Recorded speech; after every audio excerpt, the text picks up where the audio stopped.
Hello दोस्तों, स्वागत है आप सबका हमारे यूट्यूब चैनल लर्नर्स प्लेटफॉर्म पर। Hope so you all are fine. चलिए स्टार्ट करते हैं हमारा आज का टॉपिक। तो बच्चों, आज हम पढ़ने जा रहे हैं कफन कहानी, जो प्रेमचंद जी द्वारा रची गई है। और ये जो आज का टॉपिक है ये काफ़ी स्टूडेंट्स के लिए हेल्पफुल रहने वाला है, हमारे एचटेट स्टूडेंट्स के लिए भी, सीबीएसई स्टूडेंट्स के लिए भी। यानी ये एक ऐसा टॉपिक है जो क्लास लेवल पर भी आता है और साथ ही साथ आपके टेट एग्ज़ाम्स में भी आता है। यूजीसी, यहाँ तक कि यूजीसी नेट, अगर आप हिंदी सब्जेक्ट से यूजीसी नेट दे रहे हैं अपना, तो उसके लिए भी काफ़ी इम्पोर्टेंट है। उसके अंदर भी ये कहानी ज़रूर आती है। और साथ ही साथ एचटेट हिंदी, अगर आप हिंदी सब्जेक्ट से एचटेट दे रहे हैं तो उसमें भी उसके लिए भी काफ़ी इम्पोर्टेंट टॉपिक है ये। एक ऐसी कहानी है जो टेट एग्ज़ाम्स में आती है। और ये स्कूल लेवल तक के बच्चों के लिए भी काफ़ी इम्पोर्टेंट है। आई थिंक क्लास 11th या 12th के अंदर हिंदी सब्जेक्ट में ये टॉपिक दे रखा है, तो ये सभी के लिए काफ़ी इम्पोर्टेंट है। तो चलिए ज़्यादा टाइम वेस्ट ना करते हुए आगे बढ़ते हैं, पढ़ते हैं इस कहानी को, देखते हैं क्या है इसमें। चलिए सबसे पहले इसके बारे में थोड़ा सा जानते हैं कि कफन कहानी प्रेमचंद जी की अंतिम कहानी है। बच्चों, प्रेमचंद जी ने बहुत सी कहानियाँ लिखी हैं, आपको पता होगा। एक सेकंड, इसको ठीक कर लेते हैं पहले। ये जो कहानी है कफन, ये प्रेमचंद जी द्वारा रची गई है, सबसे पहले तो ये जान लीजिए। और दूसरा पॉइंट है कि ये उनकी अंतिम कहानी है। ओके, मतलब उनकी बहुत सी कहानियां हैं, बहुत सारी उन्होंने कहानियां लिखी है, जैसे बूढ़ी काकी, ईदगाह, बहुत सी कहानियां हैं। परंतु ये जो कहानी है ये अंतिम कहानी है उनकी, किनकी? प्रेमचंद जी की। ये पॉइंट जो मैं बता रही हूँ इसको साथ के साथ ही नोट कर लेना, जिसको मैं अलग से मार्क कर रही हूँ। ये इनकी अंतिम कहानी है। इसकी रचना सन 1936 में हुई थी, यानी 1936 में इसकी रचना की गई थी। कब हुई थी इसकी रचना? 1936 पे। तो इसको साथ के साथ नोट करिए। इसमें प्रेमचंद जी का दृष्टिकोण पूर्णतः यथार्थवादी है। बच्चों, यहाँ पर सबसे पहले यथार्थवादी का मतलब यहीं पर साथ के साथ समझिए। यथार्थवादी का मतलब वो होता है, यानी कि आपको कहानी पढ़कर ऐसा लगे कि ये सब वास्तव में घटित हो रहा है, और जो आजकल जो चल रहा है दुनिया में, यानी कि जो हमारे वास्तविक जीवन में जो मौजूद है वो सब अगर दिखाया जा रहा है कहानी में, तो वो यथार्थवादी है। मतलब यथार्थवादी का एग्जैक्ट मतलब होता है कि जो घटनाएं कहानी में शामिल की गई है, जो पात्र ऐसे, मतलब जो पात्र उस कहानी में प्ले कर रहे हैं, वो पात्र हमें ऐसे लगते हैं जैसे वास्तव में वो सब कुछ घटित हो रहा है। जो भी पात्रों द्वारा क्रिया करी जा रही है वो सब वास्तव में घटित हो रही हैं। यानी कि अगर कहानी में वास्तविकता की झलक दिखाई दे रही है तो मतलब वहाँ पर यथार्थवादी सोच का प्रयोग किया गया, यानी वहाँ पर यथार्थ का चित्रण किया गया है। चलिए आगे देखते हैं। निम्न परिवार का यथार्थ चित्रण। यहाँ पर एक परिवार है, घीसू, माधव और बुधिया, इन तीनों का एक परिवार है। तो इनका ही चित्रण किया गया, इनका यथार्थ चित्रण किया गया। मतलब उनका चित्रण कहानी में इस तरीके से किया गया है जैसे सचमुच में ये सब हो रहा हो, यानी कि वास्तविक लग रहा हो, जिसे पढ़कर हमें लगे कि एकदम वास्तविक में ये क्रियाएं हो रही हैं। चलिए आगे देखते हैं। तो इनके प्रमुख पात्र कौन कौन हैं? घीसू, माधव और बुधिया, ये तीन पात्र हैं इसके। आगे देखते हैं। चलिए पहले ये भी यहाँ पर जान लीजिए, घीसू कौन है, बुधिया कौन है, माधव कौन है। यहाँ पर एक माधव है, माधव की पत्नी है बुधिया, और साथ में ये माधव के पिता हैं घीसू। ठीक है, इसको थोड़ा अच्छे से यहाँ पर लिख देती हूँ मैं, ताकि अच्छे से याद रहे। माधव का, एक सेकेंड, ये कौन है? पिता। और ये है पत्नी, किसकी? माधव की। और मेन कैरेक्टर यहाँ है माधव। मतलब तीनों का ही अपना अपना कैरेक्टर, तीनों ही मेन है। परंतु यहाँ पर ये बताया गया कि ये माधव के पिता है और ये माधव की पत्नी है। ठीक है, माधव के पिता घीसू और माधव की पत्नी बुधिया। चलिए आगे देखते हैं।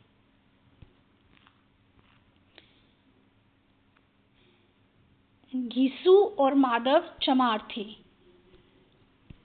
घीसू और माधव चमार थे। उनकी जाति कौन सी थी? चमार। यहाँ पर मैंने पीछे आपको ये बता दिया था कि इन तीनों का आपस में क्या रिलेशन है, ये आपको याद रखना है और लिख कर भी रखना है। यहीं से फिर ऐसे ही छोटे छोटे क्वेश्चन बनते हैं, स्पेशली टेट एग्ज़ाम वगैरह में। यहाँ पर तो 1 मार्क के ही क्वेश्चन होते हैं, तो यहाँ पर यही सब इसी तरह के क्वेश्चन पूछे जाते हैं। एक एक लाइन में क्वेश्चन बन रहा है, इसका ध्यान रखना है। चलिए, घीसू और माधव चमार जाति के थे। घीसू और माधव कौन थे? चमार जाति के। बच्चों यहाँ पर मैं आपको एक तरह से, सॉरी बच्चों थोड़ा काम पड़ गया था इसलिए रिज्यूम करना पड़ा। चलिए स्टार्टिंग से देखते हैं। घीसू और माधव चमार थे, वे दोनों इतने कामचोर थे। और हाँ, मैं ये कह रही थी आपको कि ये जो कहानी मैंने यहाँ पर टाइप की है, ये पूरी कहानी नहीं है, ये एक तरह से सारांश है। एक कविता का, एक कहानी का एक सारांश होता है जिसमें ऑलमोस्ट कहानी की हर चीज़, हर पॉइंट आ जाता है, हर मेन पॉइंट आ जाता है। तो ये एक तरह से सारांश है। अगर आप इसे भी केवल पढ़ते हैं तो भी काफ़ी हेल्प होएगी आपकी। अगर आप पूरी कहानी भी पढ़ना चाहते हैं तो आप नीचे कमेंट बॉक्स पर मुझे बता सकते हैं, मैं आपको इसकी PDF भी प्रोवाइड करा दूँगी। परंतु अगर आप ये केवल सारांश भी पढ़ते हैं तो उसमें भी काफ़ी हेल्प हो जाएगी। सारे मोटे मोटे मेन पॉइंट्स जहाँ जहाँ से क्वेश्चन बनते हो सब कुछ इसके अंदर आ जाता है। चलिए, घीसू और माधव थे चमार। ये कौन थे? चमार, यानी कि चमार जाति के थे ये। वे दोनों इतने इतने कामचोर थे कि आधे घंटे तक काम करते तो घंटे भर शराब पीते। दोनों कैसे थे? सबसे पहला पॉइंट बना वो चमार थे। सेकंड पॉइंट कि घीसू और माधव, ये दोनों बाप बेटा थे, घीसू पिता और माधव बेटा। तो ये दोनों कैसे थे? कामचोर थे। मतलब इनको काम करने में कोई इंटरेस्ट नहीं था, एक तरह से कामचोर थे पूरी तरह। इतने कामचोर थे कि आधे घंटे तक काम करते तो घंटे भर शराब पीते। मतलब इतने कामचोर थे कि अगर आधा घंटा मुश्किल से काम कर भी लेते थे तो भी घंटा 1 घंटा लगाकर पूरा शराब पीकर अपनी मौज मस्ती में लगे रहते थे। माधव की पत्नी कमरे में प्रसव की पीड़ा से, यहाँ पर आएगा तड़प रही थी। ये थोड़ा गलत टाइप हो गया। चलिए, माधव की पत्नी कमरे में प्रसव की पीड़ा से तड़प रही थी। प्रसव का मतलब होता है, मतलब जो माधव की पत्नी थी बुधिया, वो प्रसव की पीड़ा से तड़प रही थी, यानी कि वो प्रेग्नेंट थी और वो उस पीड़ा से तड़प रही थी। और घीसू और माधव घर के बाहर दूसरों के खेतों से उखाड़ कर लाए हुए आलू भून कर खा रहे थे। मतलब ये रात का पूरा सिनेरियो है कि रात को घर के बाहर बैठकर आलू भून कर खा रहे थे। कौन? घीसू और माधव। पहले घीसू और माधव के बारे में थोड़ा बताया है कि घीसू और माधव किस तरह के थे। एक तो चमार जाति के थे, दूसरे वो कामचोर स्वभाव के थे। उन दोनों को काम करने में कोई इंटरेस्ट नहीं था। अगर थोड़ा बहुत काम करते भी थे तो उससे भी ज़्यादा समय वो खाने पीने में, शराब पीने में, मौज मस्ती करने में लगा देते थे। और माधव की पत्नी, जिसका नाम है बुधिया, वो प्रसव की पीड़ा से रात भर तड़प रही थी, जिस कारण उसकी मृत्यु भी हो जाती है। यानी कि वो प्रेग्नेंट थी और उसी पीड़ा से वो तड़प रही थी रात भर। फिर आगे देखो, जब वो अंदर कमरे में तड़प रही थी, ये दोनों घीसू और माधव घर के बाहर बैठकर क्या कर रहे थे? दूसरों के खेतों से, मतलब किसी के भी खेतों से उखाड़ कर आलू लेकर आए थे। मतलब कहीं से चुरा के लाए थे, एक तरह से किसी के खेतों से बिना बताए वहाँ से उखाड़ कर ले आए थे आलू, और उनको भूनकर आग में भून कर खा रहे थे।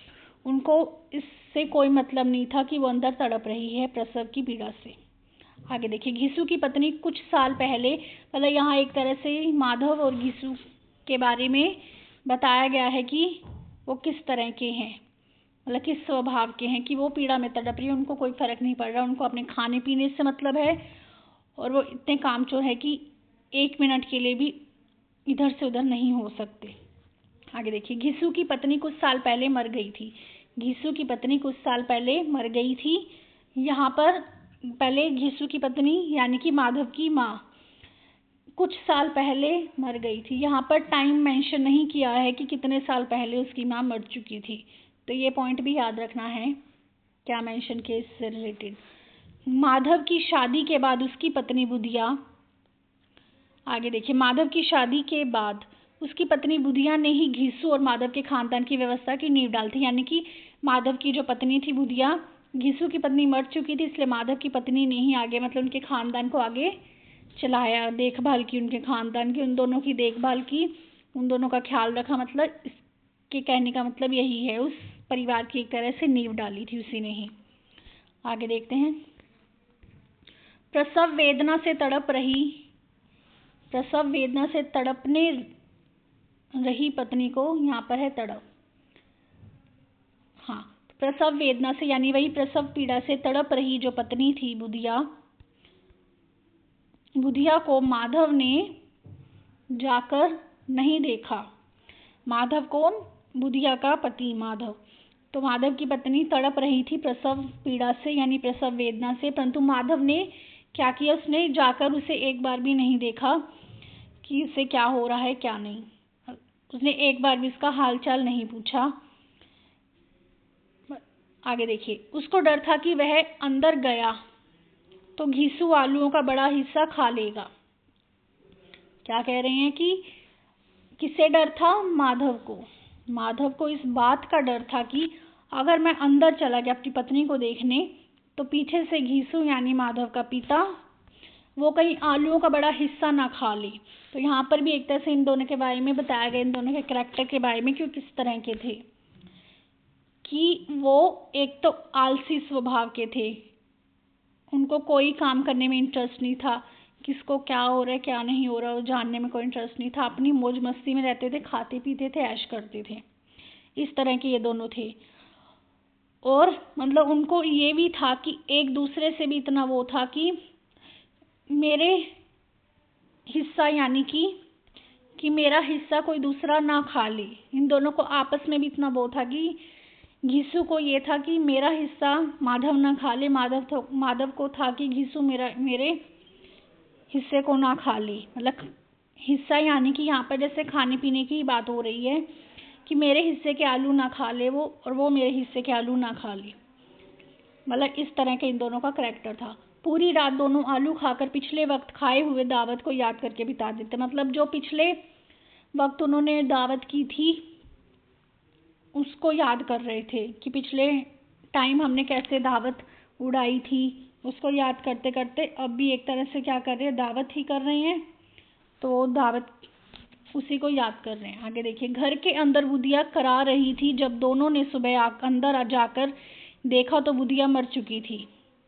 घर के अंदर जो बुधिया यानी माधव की पत्नी वो करा रही थी। जब दोनों ने सुबह अंदर जाकर देखा, अंदर कमरे में जाकर उन्होंने देखा तो बुधिया मर चुकी थी। वो क्यों मरी थी? क्योंकि उसे प्रसव पीड़ा हो रही थी। चलिए आगे बढ़ते हैं।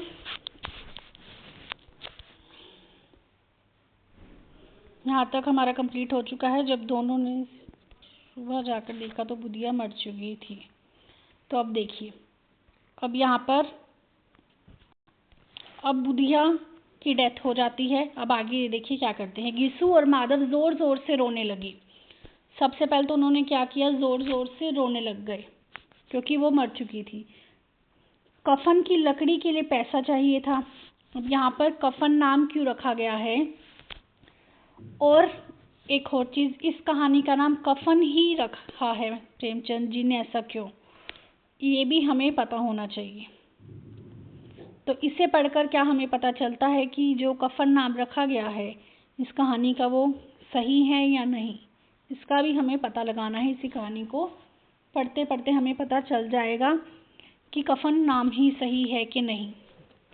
तो बच्चों, कफन का मतलब आपको पता है ना क्या होता है? कफन का मतलब होता है जब कोई मर जाता है तो उसके ऊपर जो चादर ओढ़ी जाती है, जो कफन ओढ़ा जाता है, वही होता है एक तरह से कफन। तो उसी की यहाँ बात हो रही है। कफन की लकड़ी के लिए पैसा चाहिए था। पैसा मांगने के लिए दोनों जमींदार के पास गए। पहले तो उनके पास पैसा नहीं था। पैसा उनके पास क्यों नहीं था? क्योंकि जो भी उनके पास पैसा होता है, जहाँ से भी लाते हैं, जो भी जितना भी थोड़ा बहुत कहीं से कमा लेते हैं या जहाँ से भी उन्हें मिल जाता है, उसे वो खाने पीने में, ऐश उड़ाने में लगा देते हैं, जिस वजह से उनका जो पैसा है वो ख़त्म हो जाता है। उसको कभी बचाकर भी नहीं रखते उन पैसों को। इसलिए पैसा अब ख़त्म हो चुका है और लकड़ी के लिए उनके पास पैसा नहीं है। लकड़ी और कफन, इन दोनों के लिए पैसा नहीं है। कफन वो तभी उड़ाएंगे जब लकड़ी होगी, लकड़ी होगी तभी वो कफन उड़ा पाएंगे, परंतु उनके पास तो लकड़ी भी नहीं है। उनके पास इतना पैसा भी नहीं कि वो लकड़ी भी खरीद सके, क्योंकि उन्होंने सारा पैसा खाने पीने में उड़ा रखा है। पैसा मांगने के लिए दोनों जमींदार के पास गए। कहाँ गए? जमींदार के पास। ये पॉइंट नोट कर लेना है कि पैसा मांगने के लिए दोनों कहाँ गए? दोनों जमींदार के पास गए। ठीक है। उनके आंसू देखकर जमींदार ने 2 रुपए दिए। तो यहाँ पर क्वेश्चन बनता है, जब दोनों जमींदार से पैसे लेने गए तो उसने कितने रुपए दिए उन्हें? 2 रुपए। और किस तरह दिए? उनके आंसुओं को देखकर।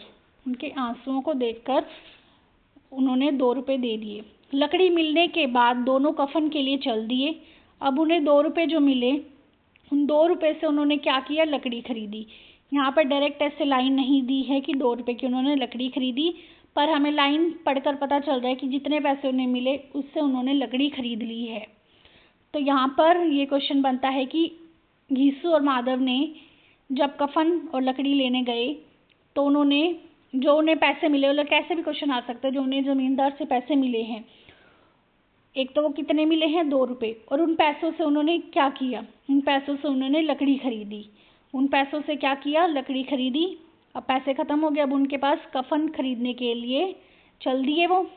परंतु बीच रास्ते में सोचते हैं कि कफन तो लाश के साथ ही जल जाएगा, फिर क्यों खरीदे? अब मतलब जो 2 रुपए वो उन्होंने खरीदे हैं उसमें से हाफ पैसे, यहाँ पर ये बात नोट रख लेनी है, मतलब उन्होंने 2 रुपए की नहीं खरीदी है लकड़ी, ये बात ध्यान रखनी है। उन्होंने लकड़ी, इन 2 में से हाफ पैसों की लकड़ी खरीद ली, बाकी के जो हाफ पैसे हैं उसका उन्होंने कफन खरीदना है। परंतु वो चलते जाते हैं और बीच रास्ते में बातें करते करते ये सोचते हैं कि कफन खरीदने का क्या फ़ायदा, वो तो लाश के साथ ही जल जाएगा। किसके साथ? लाश के साथ। जब उस लकड़ी पर उसकी लाश रखेंगे तो जो कफन है उसके ऊपर उड़ाएंगे, वो कफन भी तो साथ में ही उड़ जाएगा, उसका कोई फ़ायदा नहीं, वो लौट कर वापस तो नहीं आएगा। इसलिए वो कफन खरीदने का कैंसिल कर देते हैं कि हम कफन नहीं खरीदते हैं। और जो बचे बुचे जो पैसे होते हैं उसको भी वो कहाँ यूज़ कर लेते हैं? खाने पीने, अपनी शराब पीने में। मतलब जब वो लकड़ी लेते हुए आ रहे थे, रास्ते में उन्हें एक मधुशाला मिली। मधुशाला किसे कहते हैं? शराब की दुकान को ही कहते हैं एक तरह से। शराब की दुकान दिखी, वहाँ पर वो शराब पीते हैं और जो बचे बुचे पैसे हैं वो सारे उड़ा देते हैं उसमें, और सोचते हैं कफन खरीदने की हमें क्या ही ज़रूरत है, क्योंकि वो तो साथ में ही जल जाएगा। यहाँ पर दे भी रखे लाइंस में। ऐसे सोचकर दोनों ने कफन नहीं खरीदा, और ऐसे सोचकर जाते समय दोनों मधुशाला के पास आ पहुँचे। मधुशाला यानी शराब की दुकान को ही कहते हैं। तो उस रास्ते में कहाँ पहुँचे? मधुशाला में। जब वो लकड़ी लेकर जा रहे थे कफन के लिए तो रास्ते में उन्हें क्या दिखता है? मधुशाला दिखती है। ये पॉइंट याद रखना है। और वहाँ पर आकर उन्होंने क्या किया? शराब पी। सिर्फ शराब नहीं पी, तली मछली खाई, पूड़ियाँ आदि खाई।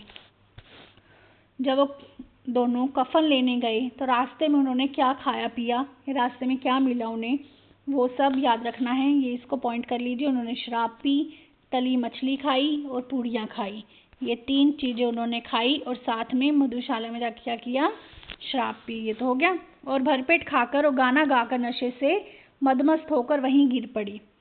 क्या हुआ? मदमस्त होकर, मतलब शराब पी, खा पी के गाना वाना गाते आ रहे थे, वही मस्त होके गिर पड़े। तो ये कहानी आपकी यहीं पे ख़त्म हो जाती है। आई होप आपको अच्छे से ये कहानी समझ आई होगी।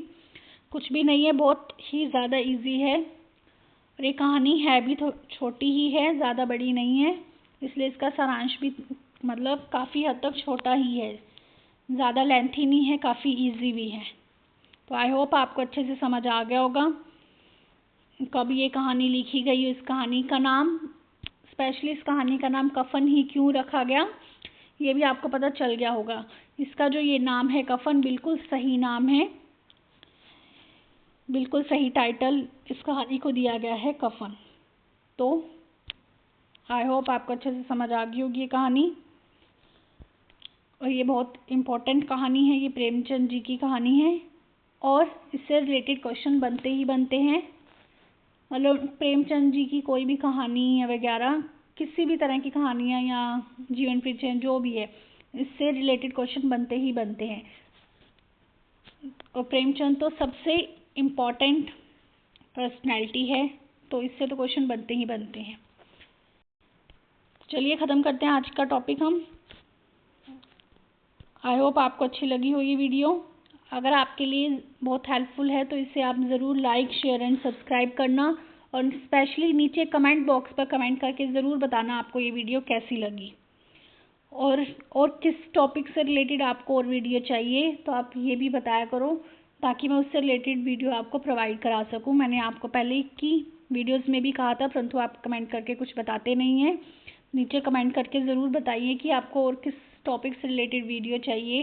टेट एग्ज़ाम स्पेशली, कोई भी TET exam specially H TET और सी टेट से रिलेटेड अगर आपको कोई भी किसी भी सब्जेक्ट का टॉपिक चाहिए तो ज़रूर बताइए। सीडीपी, इंग्लिश हिंदी की पैडागोजी और किसी भी सब्जेक्ट से रिलेटेड आपको कोई भी टॉपिक चाहिए। टेट एग्ज़ाम में जितने भी सब्जेक्ट्स आते हैं उनसे रिलेटेड अगर आपको कोई भी टॉपिक की नीड है तो आप नीचे कमेंट बॉक्स पर ज़रूर बताया करें। मैंने आपको पहले भी कहा था परंतु आप बताते नहीं हैं। आपको उसी टॉपिक से रिलेटेड वीडियो प्रोवाइड करा दी जाएगी। आप जैसे ही बताएंगे आपको नेक्स्ट डे ही आपको वो वीडियो प्रोवाइड कराने की पूरी कोशिश की जाएगी। चाहे सीडीपी से रिलेटेड कोई टॉपिक हो, चाहे हिंदी या इंग्लिश से रिलेटेड कोई भी टॉपिक हो, एनसीईआरटी से रिलेटेड कोई टॉपिक हो, इंग्लिश हिंदी की एनसीईआरटी से रिलेटेड कोई भी टॉपिक हो तो आप ज़रूर बताइए। कोई पैडागोजी से रिलेटेड कोई टॉपिक हो तो बताइए ज़रूर। And like, share and subscribe ज़रूर करिए। चलिए ख़त्म करते हैं हमारा आज का टॉपिक। तो लाइक, शेयर एंड सब्सक्राइब करना बिल्कुल नहीं भूलना है और साथ ही साथ नीचे कमेंट भी ज़रूर कीजिएगा। आप लोग ये वीडियो देख लेते हैं परंतु लाइक बिल्कुल भी नहीं करते हैं। अगर आपको ये वीडियो पसंद आ रही है तो लाइक ज़रूर करिए, वरना मुझे पता कैसे चलेगा कि आपको पसंद आ रही है या नहीं। और जो भी टॉपिक से रिलेटेड आपको वीडियो चाहिए वो भी टॉपिक आप नीचे कमेंट बॉक्स पर बताइए ताकि मैं आपको प्रोवाइड कराऊँ।